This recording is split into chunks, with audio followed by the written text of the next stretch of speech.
बाणस्तारी जाल्ल्या Mercedes accident प्रकरणात crime ब्रांचान आम आदमी पक्षाचो अध्यक्ष अमित पालेकाराक जामीन मंजूर केल्या।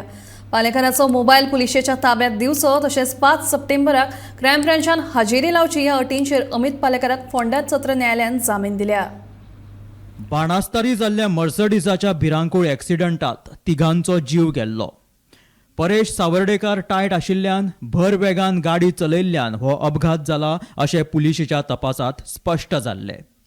ह्या अपघातांतल्या मुख्य गुन्यांवकाराक वाचोवपा खातीर आम आदमी पक्षाचो फुडारी अमित पालेकार हांणी बनावटी चालक तयार केलो आनी म्हार्दोळ पुलीस स्टेशनांत व्हेल्लो अशें पुलीस चवकशे वेळार दिसून आयल्या उपरांत अमित पालेकार हांकां पुलिशेन अटक केल्ली। ह्यान पयलीं जिल्लो आनी सत्र न्यायालयान 50,000च्या हमीचेर अमित पालेकाराक अंतरीम जामीन मंजूर केल्लो। ते उपरांत सोमारा अमित पालेकार हाका मोबायल पुलिशेच्या ताब्यात दिवप तशेंच मंगळारा क्रायम ब्रांचान हाजेरी लावपाच्या अटीचेर जामीन मंजूर केला। Bureau report, Gomantak TV.